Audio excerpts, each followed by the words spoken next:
Hello, everyone. Welcome to this episode of the Superhero Ethics Podcast. I'm Matthew S. Fox, one of your hosts. Joining me on the line is Paul. Paul, how are you doing today? I'm pretty good for the most part. You know, I'm in kind of a particularly fuck the police sort of mood, so I think that's pretty suitable for our Yeah, that topic should be today. kind of fitting because we are talking about the police in the world, specifically police in the superhero world. Today we're talking about in a world where superheroes exist, where aliens exist, things like that. It seems like in most of the stories that we look at, you almost always wind up having the government form some super secret organization dedicated to stopping this kind of thing. Whether it's S.H.I.E.L.D., whether it's Argus, whether it's Cadmus. And in every case, you know, sometimes these are the heroes of the story, sometimes these are the bad guys, sometimes it's in the middle. But I think it always raises some pretty intense questions, both for the stories themselves and for our own world, about what would that really mean, you know, and do we want an organization like that happening? And if so, what kind of things should they or shouldn't they be doing? So, Paul, let me start with a really general question. Assuming a world in which we have an American government that we at least have some modicum of trust for, somewhere in the Clinton to Bush, you know, sort of range, a pretty wide range to be sure, but not quite our current situation. That government finds out tomorrow that mutants exist, that aliens exist. What would you want them to do? I'd want them to be open and honest with the people about the fact that there was confirmation about extraterrestrial life. I think that's pretty important. And like step one. Step two, I think obviously they need to gather information and intelligence on what's actually going on. Like, is this a group of aliens that's very specific, that's like planning an invasion? I don't know, like that would be a good thing to know. But if they're like humanish people walking among us, then, what I don't think they should do is set up a secret task force and like kidnap a bunch of them and hunt them down and this and that without, being open with the population about. So we're starting from a place of generally avoiding fascism. I mean, I think that's a pretty good starting place to be sure. Yeah, I think that's generally like a good place to start any plan. Like, step one, don't be a Nazi. Step two, okay, now what really should we do? So let's look at like some of the actual examples that we get. Like, S.H.I.E.L.D. is an organization. We've seen it primarily portrayed in things like Agents of S.H.I.E.L.D. and obviously some of the Avenger movies and stuff. Like, what's your take on their approach to obviously in that world they've discovered that aliens exist. They've discovered that mutants exist, things like that. What's your take on their approach to it? I think so. First of all, it's hard to discuss S.H.I.E.L.D. in particular like the MCU without addressing the fact that they were Hydra, right? Like, for decades, Hydra was driving S.H.I.E.L.D. And I think that kind of really speaks to the dangers of having this secret police force. I think them being a secret police force is terrible. I mean, in the 1940s, you had a superhero who was out, right? Like, people knew what was going on, kind of. But then it seems like then you didn't really have any openly powered people in the Marvel Universe. At least in the MCU, until Tony Stark comes out. He's like, yeah, I got this super flying suit. And people, like, they don't have the same level of disbelief, I think, that they do in a lot of other science fiction in general, right? Where it's like, oh, you mean vampires exist? What? And then there's the whole, like, people can't believe it. And nobody's like, oh, I can't believe that a guy's in a suit flying. They're like, oh, a guy's in a suit flying around as a, and then they're like, well, okay, let's weaponize this. Let's make it part of the government. And so there's an extent to which that's not all as secret as it seems. But meanwhile, like, Nick Fury's there, right? Like, S.H.I.E.L.D.'s already around, and they've been doing stuff, and there've been, basically I mean, they don't call them mutants, right? Because they don't have the rights to the it. Inhumans are but there are basically the mutants, same thing. You know, and there are powered people. Yeah, exactly. And I think S.H.I.E.L.D. has known about them, right? Or did they? Anyway, but they knew about a lot of people with powers, and this is when, you know, they were still Hydra too, right? But even putting that aside, it seems like there was knowledge about this, and they're keeping it secret, sort of the way, you know, like Area 51 theoretically is hiding the existence of aliens. Like, why would you do that? Why is that I've never really heard an argument for why that would be a good thing. Why hiding it would be a good thing? I mean, in like. I mean, Yeah. Like, why hiding its mere existence? So I do think there's at least something. Because for the most part, I am with you on the idea that open acknowledgement is a better thing. But I do think that there's some value, or there's some value to at least talking about the idea of what is the fear that kind of knowledge is going to create. You know, and so is there some value to not talking about it because of that fear? I don't think so. I mean, almost immediately, I think my thought is that, like, the problem is, and I guess here's sort of my fundamental problem with S.H.I.E.L.D. I feel like S.H.I.E.L.D. is an organization that could make sense if it could be 100% successful in its mission.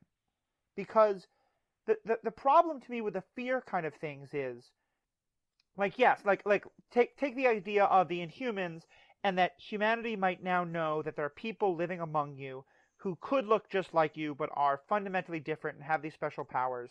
I mean, I think that whole language of fundamental difference is ridiculous anyway.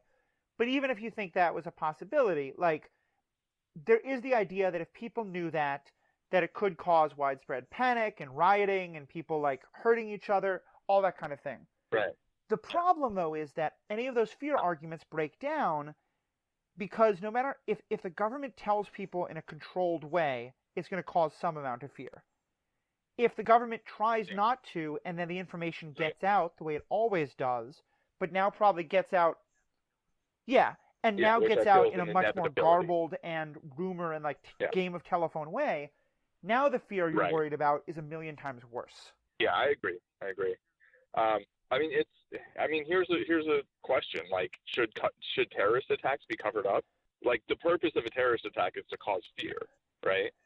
So if it makes sense for an organization like S.H.I.E.L.D. to hide the truth about, you know, what we would call, like, supernatural people or creatures or whatever, then, like, doesn't it then, by correlation, make sense for a government to hide the truth? Yeah, and I mean, I think that's a good example of where I would come down, is like, because to me, I absolutely think that we shouldn't be hiding those stories because, again, you couldn't. They're going to get out anyway.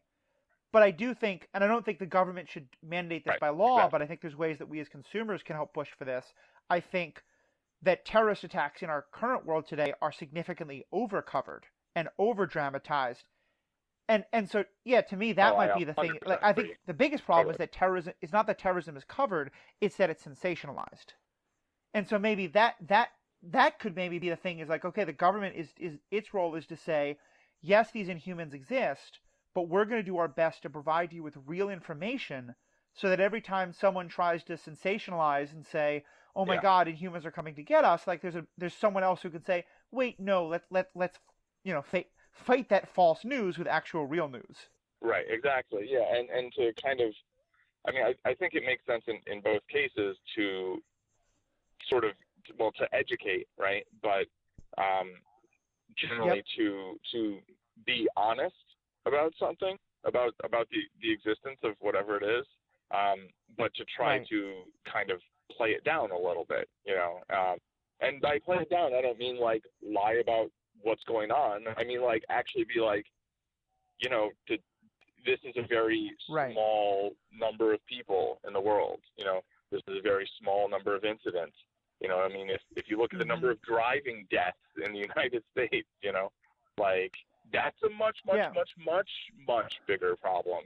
And so I totally agree about things being sensationalized. And so that's the thing. Like, when aliens attack New York, and I mean, okay, so that's something that actually should that was a big deal. That was a big deal.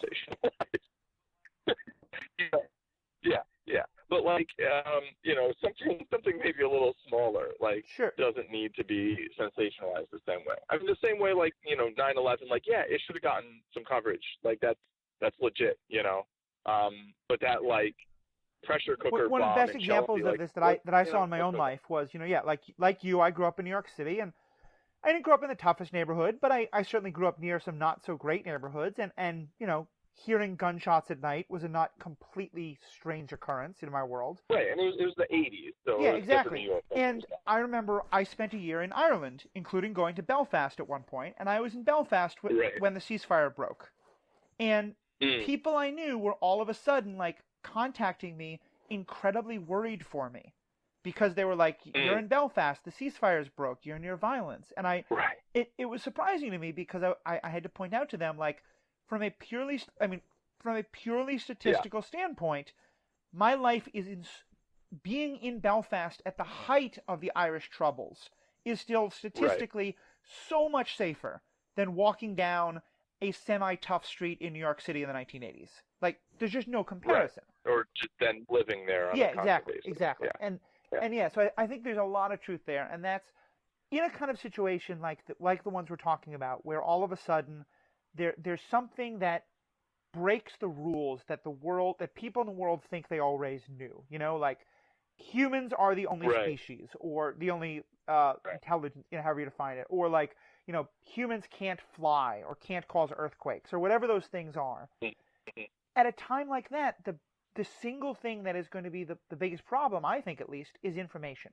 And to me, I would think the most important thing a government organization could do is to be providing information as much as possible. And so when it's bottled up, I think you're right, that just causes so many problems.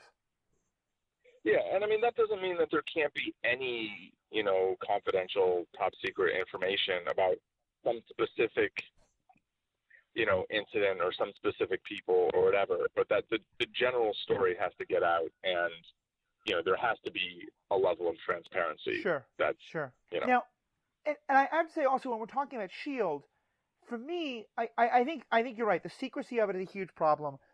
There's another thing, though, that I see, and I think this is, as you said, very linked to when Hydra took over, but it comes out in other places. It feels to me like there's a fundamental naivete at the heart of S.H.I.E.L.D.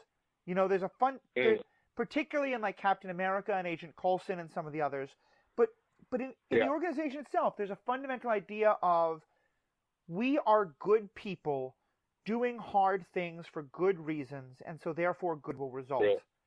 And I know I'm kind of cynical about this, and this is why I'm kind of down on Captain America in general, but I feel like, to me, that is that scenario is what makes it so easy for Hydra to take over.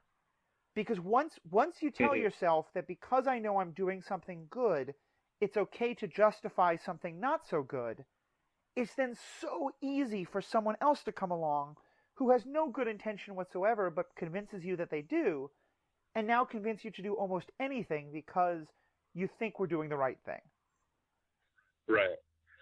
Yeah, I mean, I think it's having an overconfidence in the vision of your organization. Yeah, I think that's a really good way to put it. I do think actually there's a really big difference between S.H.I.E.L.D. and Captain America, but in that I think Captain America started off with, he had that idea, in the goodness of like the United States, in the fight in World War II, and the goodness of S.H.I.E.L.D. after he got off ice, right?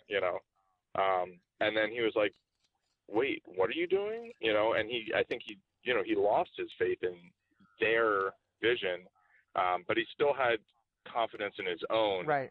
Which I mean, I think he's right to, just because he's one person and he's a very particular person, and he's written that way. Right. No, and I meant there that I feel like S.H.I.E.L.D. is formed in the image of Captain America's original ideals. Yeah, and so the problem is that then you have an organization that people are saying, okay, this organization is as good as Captain America, and so whatever we do is going to live up to that standard, and other people, I'm not going to doubt the other people around me, And the real problem to me is the lack of oversight, Mm-hmm. you know, and so I don't think that means that you know, you need something like the Sokovia Accords. I don't think that means the Avengers need to be controlled by the UN or the U.S. government, basically. But I think it does mean that they need to be overseen. Right. I think there needs to be oversight. I think there needs to be like transparency on like, okay, what did you guys do? Mm-hmm. How can you justify that? And you know, maybe there need to be some sort of consequences if that, you know, turns out to be like, well, Right, okay, and I think that's not to me okay. the other thing that really makes me afraid of the kind of you know, the secrecy of either organization, because we've talked a little bit about Marvel, you know, Captain America: Civil War, and that whole question, and Sure. I'm a little different from you, but pretty close to you, but I'm absolutely in that same place with the oversight, because like, yeah, like, you know, like Right. whatever else you think, like Scarlet Witch makes that decision and people die as a result.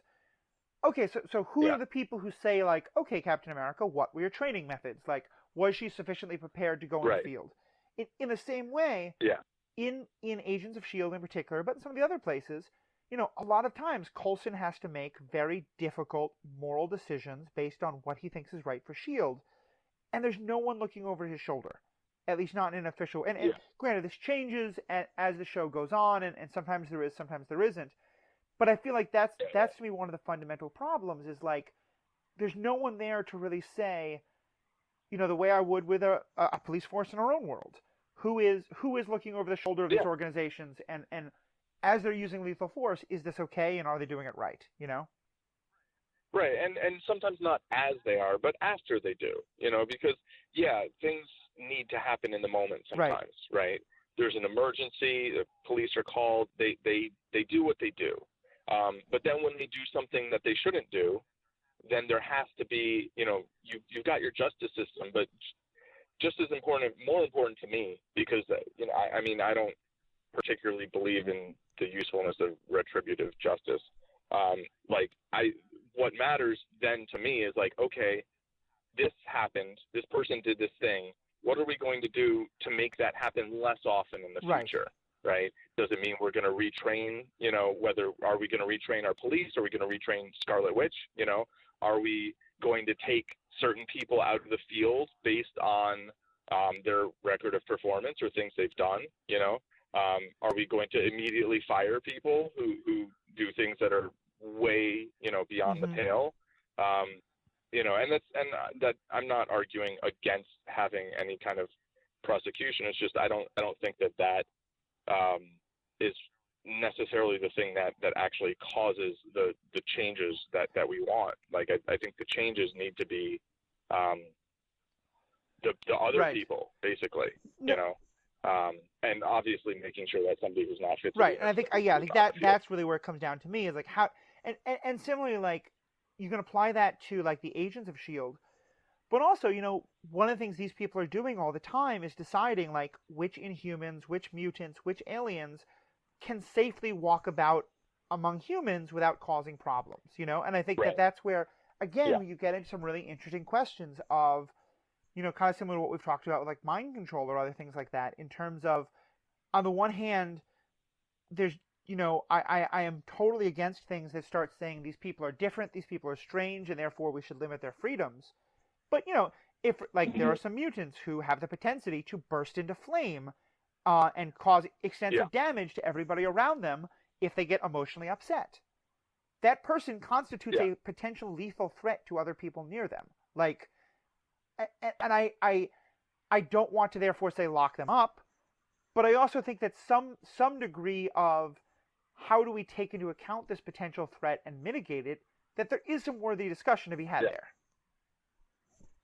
I think so too, and I mean, I think that has parallels to, you know, okay, if I say like I'm not into retributive justice, right? But like, I think that people who commit violent crimes, who are likely to commit more violent crimes in the future, I think they need to be removed from the people who, you know, they're likely to commit those crimes against, which might be everybody, broadly speaking. And then, they need to be locked up in some place that hopefully is more, you know, humanitarian than the prisons we have in the United States. But there's a one.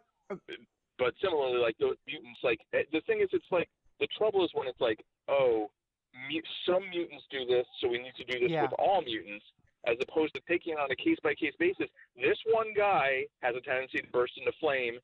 Maybe he needs to not go to prison, but like maybe let's buy him an island. Like let's come up with a technological solution. Something needs to be done there, but it needs to be done about that person because of their particular powers. And that's one thing about like mutants and all of these things in the comics. Like they don't generally say like, oh, this one power like started manifesting, and so there's 10% of the population has like telekinesis. Like that, there is actually like one science fiction thing where that happens. But most of the other times it's like, oh, everybody has a random power. It's like, believability aside, like the idea is like, I think that makes it more interesting for each character to be unique in terms of what their powers are. But it also means that the idea of treating that whole population as like a group makes less and less sense. It's like each one. We've talked before about how like, in a world where there's lots of random mutations, there should be a whole lot of people who have mutations that aren't terribly cinematically interesting but still exist. Like there's a guy out there who like flowers come up where he's standing on grass, or like someone who like can write with ink from her fingers. Like, sure, not potentially dangerous. Right, exactly. Yeah, someone who can make poisonous mushrooms not poisonous. Useful, but not a great story to tell around that person. But even more importantly, not a great threat in that same way. Let's shift though to Argus for a second and talk, and it's a way of shifting also from the mutant thing to the alien thing, because Argus is dealing with let's just start with its fundamental question, and this is actually helpful because one of our listeners, Ryan, he himself runs a great podcast called Four Color Nerds that I definitely suggest everybody check out. Especially they do a sub category of it is called Four Color Nerds Cut the Cord, and it's all about kind of reviews of different TV shows and a lot of them with a superhero theme. Definitely worth checking out. But he was asking about, on some level, when you think about like Argus and the fear of Superman, does Lex Luthor have a point in terms of like how scared should we actually be about Superman and the things he can do? So what? And I feel like Argus, and Amanda Waller especially, they are always coming from the perspective of Superman's great, but if he turns on us, this could be absolutely horrible. Do they have a point? Yeah. Yeah, I think there is a point. I definitely think it's one of those situations where, someone whose conclusion I don't agree with starts off with a premise that has some merit, I mean, a lot of the things that, all right, I'm going to specifically talk about Trump here for just a moment, like I think in the campaign, like he talked about a lot of real problems and then talked about a lot of not so real problems, and then offered horrible solutions to them. And I think like Lex Luthor kind of does the same thing. Or like in Batman or Superman, it's like, yes, this is absolutely something you should think about. Like, this isn't like, oh, somebody looks a little different than me, or maybe they have somewhat different values than, I think my culture has. No, this is someone who shoots laser beams out of their eyes, like flying's nice, but it's like not that big a deal, but like is invulnerable and is super duper duper strong and can like freeze things by blowing on them. Like that's world-changing power. I mean, the same way, like, should we like be concerned that North Korea has nuclear weapons? Yes, we should absolutely be concerned that North Korea has nuclear weapons. Like, should we then, do this or that or whatever? Like, maybe not. So what is it's like, it's easy to agree on. What is the appropriate level of response then to someone like Superman? Like, Lex Luthor, probably okay, not so much.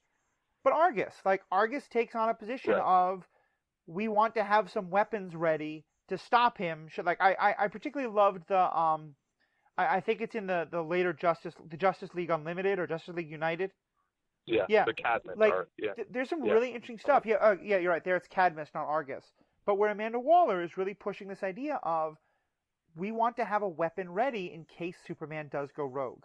And I have that's where I start to say, like, I don't like Amanda Waller. I don't like her methods. I don't think she's wrong, though. Yeah, and I mean that's like Batman agrees with her there. Like Superman's like, oh, but we would never do that, and Batman's like, like they're right to be afraid. Like they do have this giant space laser up in the sky, that they can take out a city if they want. They have so much power consolidated, in this very small group, and so. Yeah, I mean, I do think in a world like that, I do think, a government needs to have the power, or somebody needs to have the power to kind of to oppose that. The same way I think instead of, like in the MCU, right? They're like, oh well, we want the Avengers to work for us. Instead of, like, I think that Iron Man 2 actually kind of had it right, even though it was, I think, really the weakest Iron Man movie. Like, no, they're going to want to get their own suits, Like, and that makes sense. Like, of course they do. And sure, we can be like, well, we don't trust them with that technology. But, like, do we trust them with nuclear weapons? No, but nuclear weapons exist. And people have them. And I do think it's better if, like, if two sides have them, then you have your whole mutually assured destruction. Like, okay, let's just keep these on ice, and like then you have your arms wars or your arms races, and that's a problem, right? And you could have that in with like Argus, like they're just constantly trying to keep up with being as powered as the Justice League, and like how much money are they spending on that? I don't know. And so that's a real concern, and it doesn't seem like a great trajectory, But at the same time, I think when you have extreme power, having it divided amongst more groups or more people, I think is generally better than allowing it to rest all in one place, because then that person or entity or whatever could always become a dictator, just like if they felt like it, And there are stories where Superman and actually they take place in the same continuity as the Justice League, where Superman gets controlled by like Darkseid, and then just like comes to Earth and like wreaks havoc, and so she's doing that with the knowledge that not that could happen, but that has happened, and so of course they're trying to get that power. But then the thing is, like, do you get that power and then try to kill Superman? No, you don't. You just have that power in case you need it. And, then the question is, like, if it's such a secret organization, now, who's in control of it? Yeah. And, I think things can go much more wrong. I mean, on some level, I think all of these things come down to trust. Like, okay, do we trust Superman to never use his power in a bad way? Okay, well, no, we don't trust that. So do we trust Amanda Waller to always be, making the right decision about, is Superman a threat right now or not? No, we don't trust that. I mean, that to me, this is the problem, is like, the more you try to concentrate that decision in a smaller and smaller space, the harder it is the more you're placing that trust in that one individual. Because I think this is the, like, part of, I think, the thing that Amanda Waller, and you're right to some extent, Batman taps into, is that, like, organizations like these can't just be reactive, On some level, what these, and Batman, I think, kind of says this to some level, like, if Superman fully decides to go rogue, and we wait until he has completely shown himself going rogue and is doing totally rogue things, it's probably too late. Like, because, he can just alter the rotation of the Earth. Like, end of humanity, done. Like, and so on some level, and this is, it gets back to real world politics. If what we say is, we are going to wait until North Korea shows that they are actually going to use nuclear weapons against us to do something bad to them, okay, well, that's not really very good for the people of Los Angeles, or Seoul, or Tokyo. Yeah, exactly. Yeah, or any of those places. Like, but but I think that, but once you then start to say like, okay, so we're gonna be so fearful of someone else that we're going to basically be on a trigger, and if we start to see them possibly being scary, then we're going to attack. Then now we're into such a different realm of, I mean, this is where you get all the problems of people treating each other without trust and with all of that fear and etc. Yeah, and it's difficult because there's the trust issue, right? So you want more people to be in on any given decision. But on the other hand, like you also need to be able to, right, respond quickly. And the more people that are involved in the decision, the harder that's going to be. And then also, I mean, I think ultimately what you need is really good intelligence, because, so then it's like, so what? Are you just monitoring Superman 24/7 now? It's like, maybe you have to. I mean, that's what you should be doing in North Korea, right? You should actually be trying to make sure you know what's happening. So not, you get scared that they might do something. Like, no, you have actually actionable intelligence that they are going to do something, And for that, like, you probably need North Korean spies or something. I don't know. But so, but like, so if the idea is that does Superman have to wear a monitor so that we know where he is at all times? Right. I don't know. I mean, I one thing that I think is important is like to acknowledge like it's a hard problem, and it's understandable that some people would come to conclusions that we think are really bad, and it's also very predictable that some people would see a difficult situation and say, well, I'm going to use that to my own ends, because that's what Luthor's doing. Like, he's not. I mean, maybe sometimes he's trying to like protect people, protect humanity, but like really mostly he's like, okay, how can I convince people of this fear that is kind of reasonable, and then use that for my own like profits? How can I then turn the world into part of what like it gets to Lex is land? that, I mean, I think there are things that we are very right to be afraid of, but as a general rule, I think fear has to be one of the worst ways to motivate people. Not that it's worst in that it's not effective, because I think it is effective. Yeah, because I feel like this goes in two ways. I feel like using fear of terrorism to mobilize people is horrific because it's a completely overblown fear, and it makes people do awful and terrible things and be afraid of the people they shouldn't be afraid of. But even when it's like I am legitimately afraid of global warming and climate change. I think there are ways in which the world absolutely needs to be doing so much more to deal with those things. I'm not convinced that fear is the best way to do that, Well,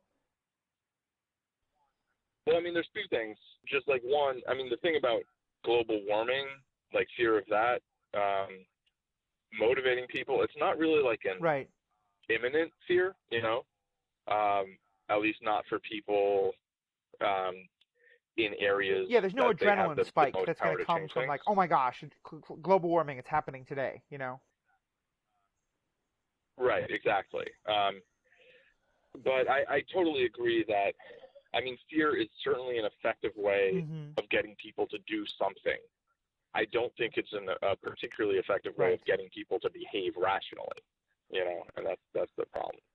And so people do use fear to motivate people, but they often use it to motivate them to do things that if they were thinking more clearly, they might not do. And that suits some people because that's what they want. But then also some people, their fear is driving them, and then they use that fear to drive other people. And so it's kind of like, they're afraid of the same thing, they're like making other people more afraid of what they're afraid of, and, I do think there are people, in government who are very afraid of the things that they're telling everybody to be afraid of. I think there's other people in government who have a much more cynical view of, they're like, well, that's not going to hurt me, but I can use other people's and I think you're right, and I think that's actually a really good distinction, because, I mean, certainly in the stories we're talking about, I think it is a fairly common thing to see, a group that is sort of saying like, there's this real threat, and people aren't afraid of the real threat, and they need to be. So we're going to kind of manufacture an example of the real threat in order to make people afraid of the actual real threat.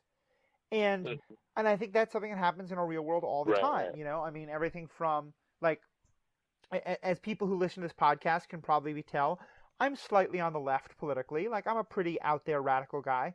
You know, but one thing that makes me tear my hair out is when I see people post things that are talking about real problems that I absolutely agree with, but where they're taking something and using hyperbole or you know, clearly twisting things. You know, like, there are horrible, terrible things that Trump is going to do. But then there are posts out there about things that it's like, come on, he's not doing that. And by doing that, you make it even harder to talk about the real things that are happening, you know? Or like, 5 years ago, there was a lot of reports about how, and I think these reports were overblown, but clearly it was happening at least sometimes. There were climate scientists who were basically caught exaggerating certain things in order and saying, like, we're doing this because we need people to be afraid of what's happening. And, like, yeah, it completely backfires. Yeah, I think that's a terrible strategy. Yeah, and I mean, when you just undermine your whole argument. Like, that's the thing, is that when you're trying to, and this is, I don't know, maybe it's just, this is like my approach to things most of the time, is I want to try to convince someone that I'm right based on the facts and based on sound logical reasoning, because that's how I think I got there, right? There are things that I think are true that, you know, from whatever evidence, and then I'm attempting to do the best logical reasoning I can. And of course, sometimes I can think a thing is true and be mistaken, right? And sometimes I can have faulty logic or at least debatable logic, right? Where there's another train of thought that one could argue for. But if I start deliberately using facts that I know aren't true, you know, if I start using logic that I know isn't actually logical logic, right? I've undermined, I think, all the other arguments I've ever made, basically. You know, I've undermined my own credibility as somebody who's trying to make a logical argument. Since all this comes down to trust, like, once you lose that, there's really nothing left. Right. And, you know, the thing is, it's like it shouldn't totally undermine your ability to make a point, because those facts should be able to be verified or should be able to be sourced. What it really does, and logic should speak for itself, right? What it does, though, is it means you're not going to be able to convince people quickly. You're not going to be able to tell something that you think or know is true and have them just believe you. They're going to be like, okay, where's your evidence? And, you know, I don't think that's the worst thing if people are actually going to say, what's your evidence, and then listen to your argument themselves. But I think that's a minority of people who are going to do that. Most people are going to be like, well, you lied before, so I'm just not going to trust you now. You know, I'm going to assume you're let's get, and wrong this is probably more Argus than Shield, but I think it comes up for both. Let's go. Actually, there's actually a perfect example with it with the first Avengers movie. Let's go deeper into, like, you know, what often gets referred to as the existential threat. You know, like where we're not just, and I don't mean like in a cultural way or a nation way. I mean like where we're talking about the end of all human life. Like, the aliens are here. The aliens are clearly malevolent. They're trying to wipe us all out. What is there? Is there an extent to which, like, in that circumstance, a lot more becomes okay in terms of, like, real morally gray stuff to continue the human species? I mean, not caring too much for the human species. That could prejudice you. I can understand. Have a different answer than some people would, but like, just assuming that if we just assume, like, you know, okay, it's worthwhile to keep the species going. I think that's a situation where, you do what you do, and then you pay the consequences later, you know, where, you know, I mean, the trouble with, like, the Avengers movie, right? Is let's just set up for a second. We're talking about, like, at the end of that movie, the Chitauri have come in. The Avengers believe they can defeat the Chitauri, but the Shield, or the Global Shield Council, doesn't think they can do it. World Security Council, and so they think that if they put a nuclear bomb in New York, it will obviously kill everyone in New York, be horrible and terrible, but it will stop the potential either human destruction or human subjugation under Loki and this alien race. You can make an argument that killing 6, 8, 10 million people is is a worthwhile thing to do to save right. 6, 7 billion people, right? I mean, it's a pretty easy mathematical argument.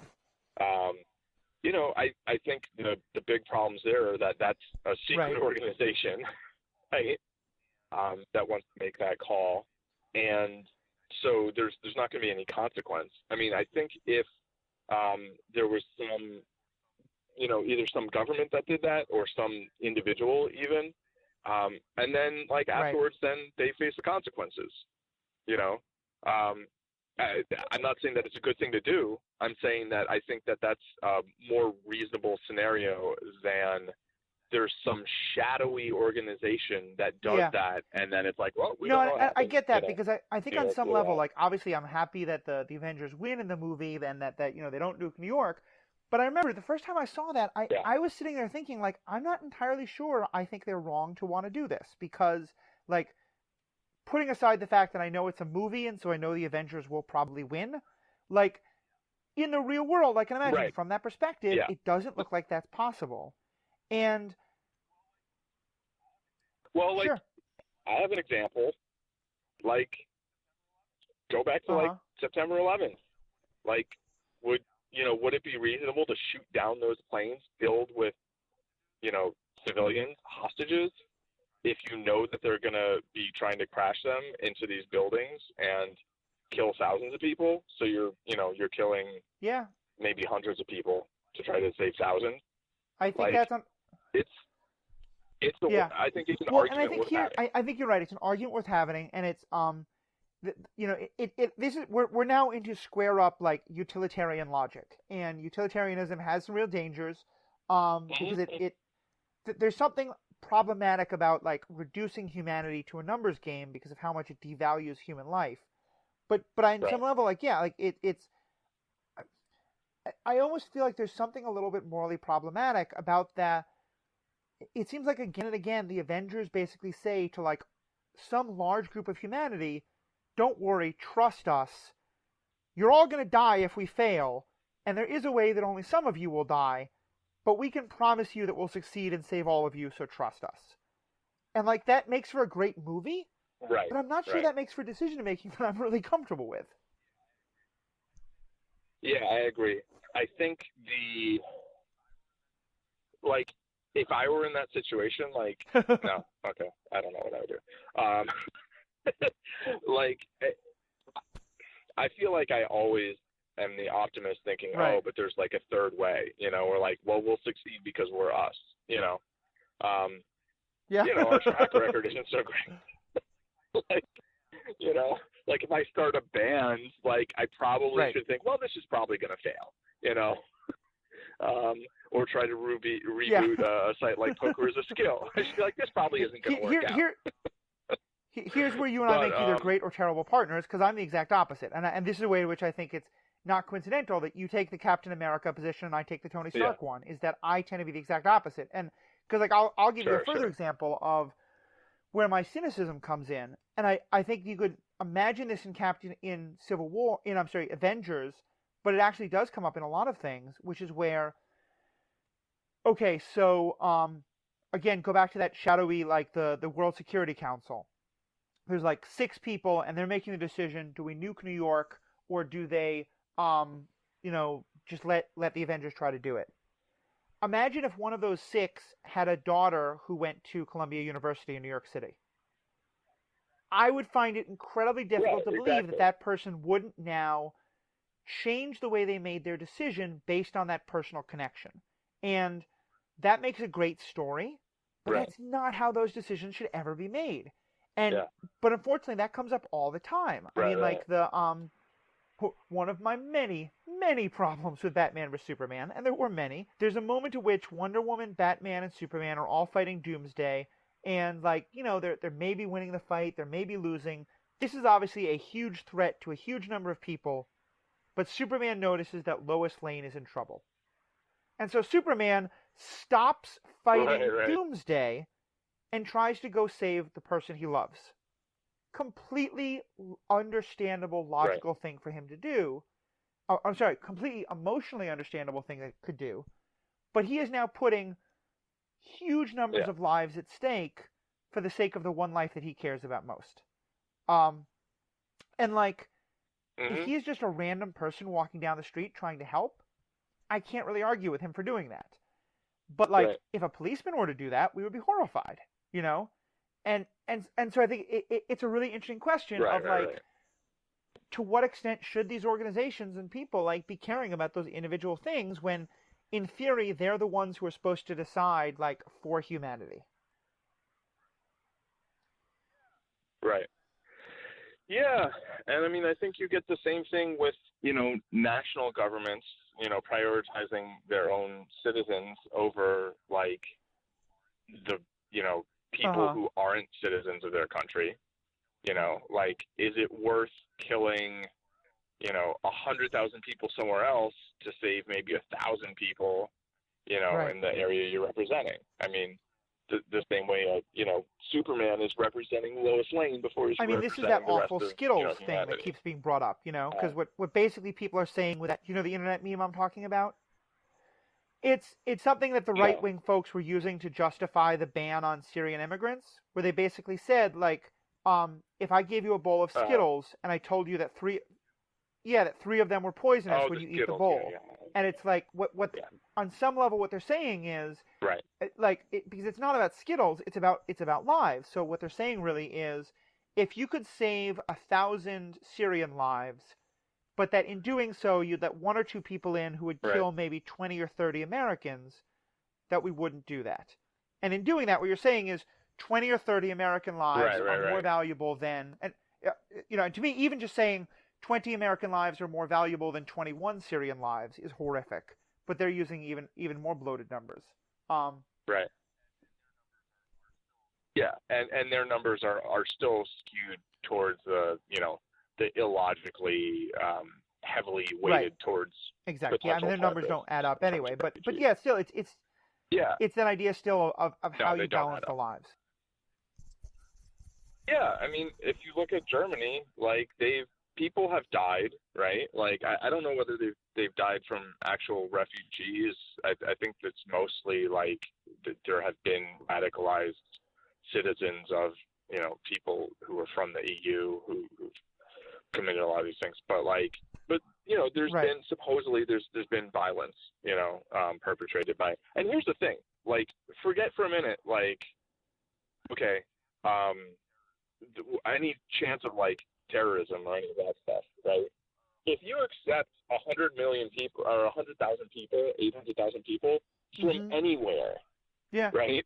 Some of those people are going to commit crimes, just because, like, out of 1 million people, roughly, like, some of them are going to kill people. That's humans, right? That's what humans do. So, you know, there's going to be a consequence, no matter what, of accepting any number of people. But like it, you know, if it's dozens of people who are maybe going to suffer from millions of people, or even like hundreds of thousands of people having their lives changed, like, that's math I can live and I with. think that's, you know, in a lot of ways, that's one of the most interesting questions about these organizations is, like, on the one hand, you have that existential threat, you know, of Superman or of like the aliens that invade in Suicide Squad or whatever it is. On the other hand, you have like is this an existential threat? Is this a minor threat? Is this an inconvenience? Or is this just a change? You know, is this just like getting you to realize, like, yeah, the way of life that you're used to won't continue once we realize that there's Inhumans. But you preserving that way of life actually doesn't make sense to do.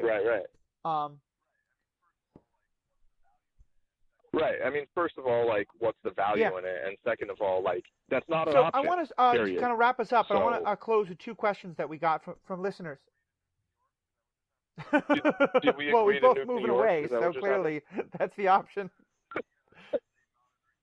I mean, to the NSA monitoring this call, if we were the World Security Council and aliens were invading, I just want to clarify that. But yeah, I think it's a, and here's a place where I think ethics and storytelling are often going to differ. You know, like utilitarian idea, like the better story is almost always the plucky group of individuals that saves the day against everyone. Um, and I like those stories. I just think that there's Right. some ways in which it's not the most realistic to what an actual good decision would be. But as I was saying, I want to start wrapping up. I want to close with a couple of more listener questions we got. One is related to this idea of the existential alien threat, but it's really about this idea of like should we perceive it as a threat? And I'm going to read the exact question. This is also from Ryan, the person I mentioned before who runs the great podcast Four Color Nerds. He wrote, aliens. Do you think a race that is sufficiently advanced enough for light speed travel would have to have evolved past the desire for destruction to have not destroyed it themselves with space nukes? Or would they've had to unify through war and thus be destructive? Would it matter to our reaction, or would we instinctively see them as a threat? So basically, I think what he's saying is like, if an alien race comes to the planet Earth, should we kind of think that like the fact that they've come here means that they've probably like gotten past their destructive urges, or that they've really honed them? I don't think we should assume either. I mean, I think both are reasonable outcomes. I mean, humanity has. I mean, if you look at the human species and like the world that humans have built over 5, 10, 50,000 years, you know, humans have actually become less violent interpersonally. You know, by many measures, besides, you know, climate change, the world is actually getting better. You know, fairly rapidly. At the same time, like, humans have not abandoned, you know, the most destructive urges and the, you know, nationalism and nativism and, you know, the things that really are horrible. And I don't see any reason to assume that the only way towards that technological progress is to like actually have some kind of really enlightened society. You know, it could, I feel like it could just as easily be a hugely oppressive society where you know, the most powerful have consolidated power and really subjugated the rest of the population, which you could say like, oh, well, that's what's happening now. And it's like, well, kind of. But like even like way worse, I think is possible, and has happened and is happening some places more than others.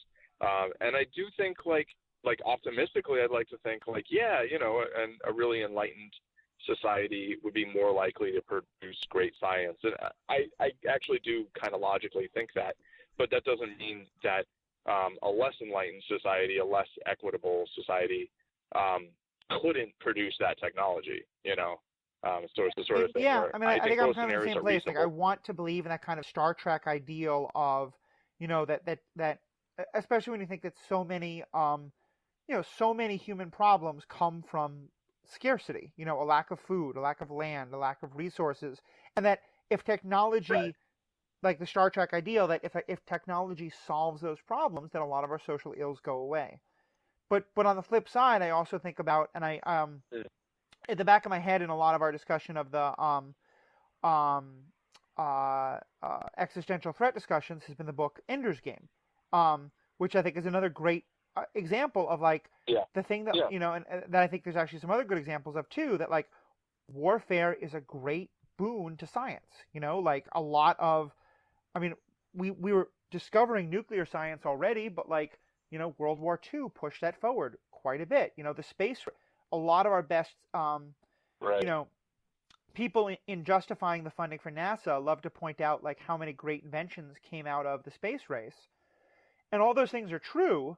But like, and like, yes, we will still be motivated to go to space without the Cold War. But that, as it happened, the Cold War was a huge motivation for the space race, you know, and like a large amount of so much money being put in was because we had to get there before the Russians do. And I don't like this idea, but I think it is true that conflict is a great motivator in that regard. And so it does really. I think it's a great question that Ryan asks, but I think you're right. To assume it either way would be problematic because in our society, either one would be possible. And given that an alien society is by definition alien, you know, I mean, it's going to be so fundamentally different to us, trying to imagine how they would think is impossible. Right.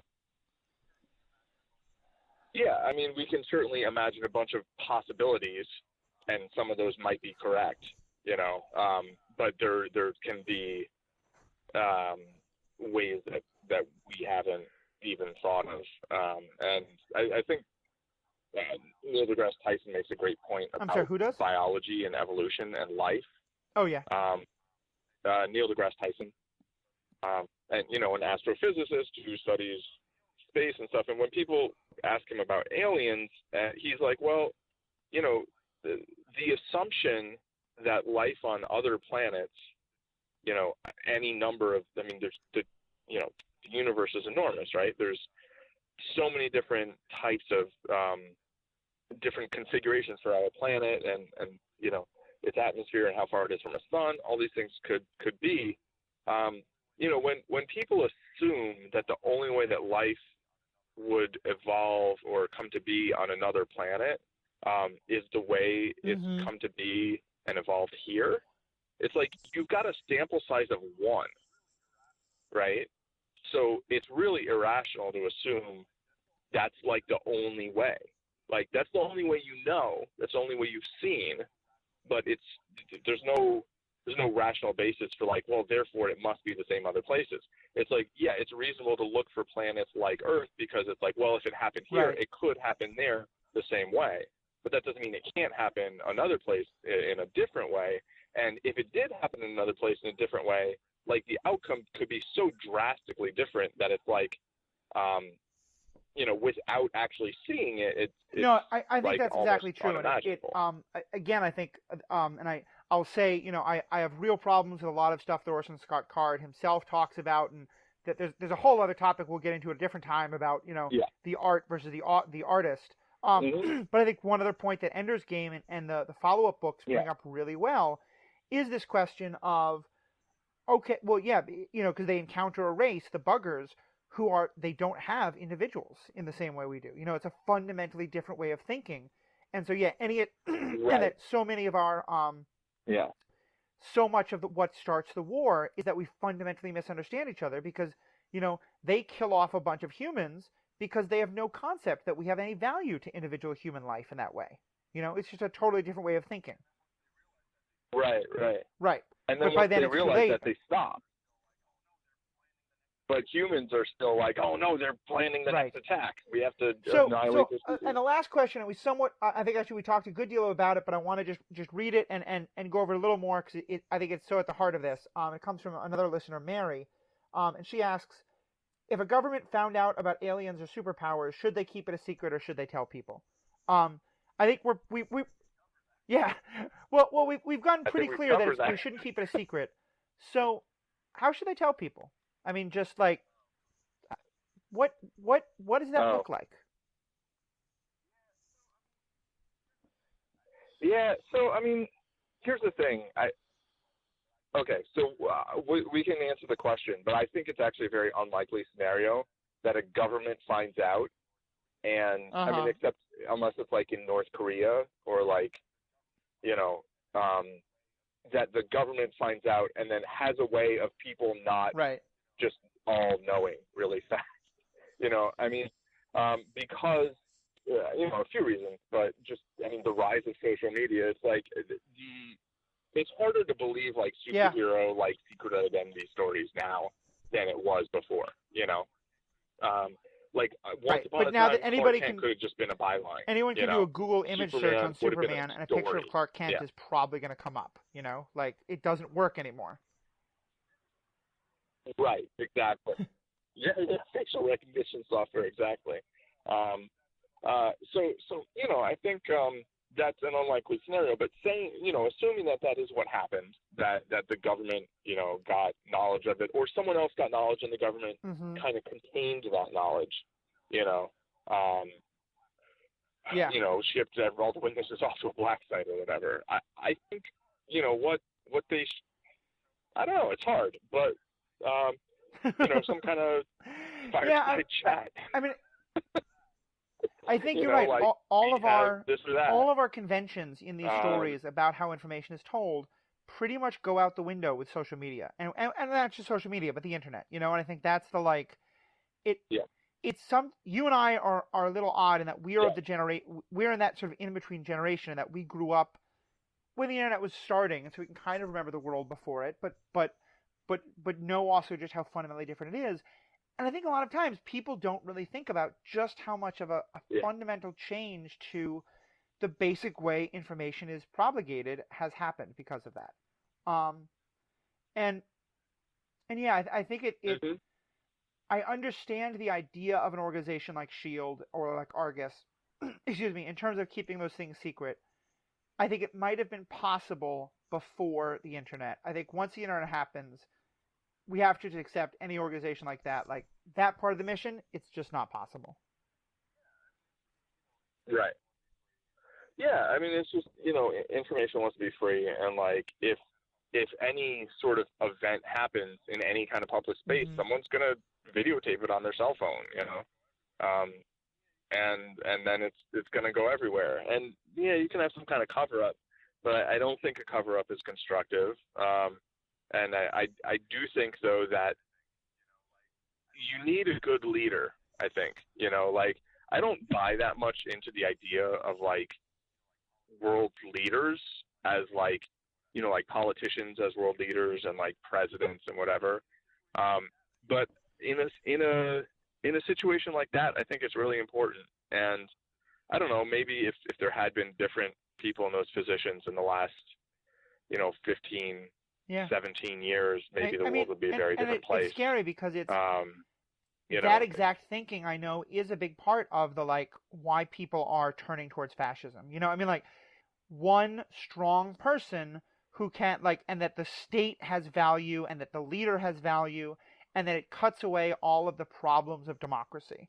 And I'm 100% anti-fascist. I'm not in any way saying I'm not, but but I yeah. but I think the argument is wrong, but I understand where people are coming from in the want, and especially in a time of fear, and I think frankly, and we haven't we're wrapping up. This could be a whole other yeah. It's an understandable impulse, even and if I think it's maybe this is a whole other topic we get into at a different point, but I think to me that's one of the scariest things of the idea of the existential threat, the superhumans or the aliens or whatever, is that I think what is most likely is that that's the situation that would cause, some kind of strong global leader to emerge, but not in a like happy democratic way, but in a fascist way, and you look at Hitler needed there to be a real existential threat of like the utter and complete collapse of the German economy and the German way of life that was being faced, and Andrew Jackson, in America, or Trump in current today, there are people who are convinced there's an Sure. There are people who are convinced there's an existential threat to white America. I would say there is and there should be, because that's something that should die. Right. And that's the thing, is that's actually so I was going to say that in closing, to me, that's kind of, I think, one of the most interesting parts of all these stories is, like, the shadow organization is terrifying to me, but I also know that, like, when that threat occurs, one of the things that I'm most afraid of isn't the threat, but is what we do to fight the threat. Because in a lot of ways, that might wind up being worse. Yeah, I think that, and that is what I would say is how the whatever the threat is that people view as an existential threat does really pose an existential threat to whatever way of life we think, whatever I think maybe is good in human society, whatever I think is good about America. Like, I think those things are very threatened by the response to something that people perceive as an existential threat, which people, a lot of people perceive terrorism as an existential threat. A lot of people perceive immigration as an existential threat. And I think that the reactions people have by perceiving those things as these kind of threats actually threatens what I think that there could be a thing that was an existential threat at one point, but isn't anymore. I mean, like, if you had told me that Israel in 1955 thought it was under existential threat, I couldn't argue with you. Like, I think that was a factual reality. Today, I don't think it's as likely. Although, yes, if one of those nations gets a nuclear weapon, it's somewhat, and that's the thing, is it's like, it's such a fluid kind of a thing. So anyway, I think this is a topic we could talk a long time about, but we've had a good discussion on. Thank you so much to our listeners for sending us questions in advance, and to everyone now, what do you guys think? Is Shield? What do you think of how Shield is handling things, or Argus? Obviously, we haven't gotten into the more recent recent seasons of Shield, which I have seen, but Paul has not. But I will say, it just brings up some of these questions in great ways, and I hope we can discuss it at a later point. But for any of the rest of you, what do you guys think of these questions? We'd love to hear from you. You can find us on Facebook or on Twitter at Superhero Ethics. You can also find us on iTunes. Give us a review. We'd love to know what you think. We'd love to hear your feedback. On behalf of myself, on behalf of Paul, thank you so much for being part of this discussion. Have a great day.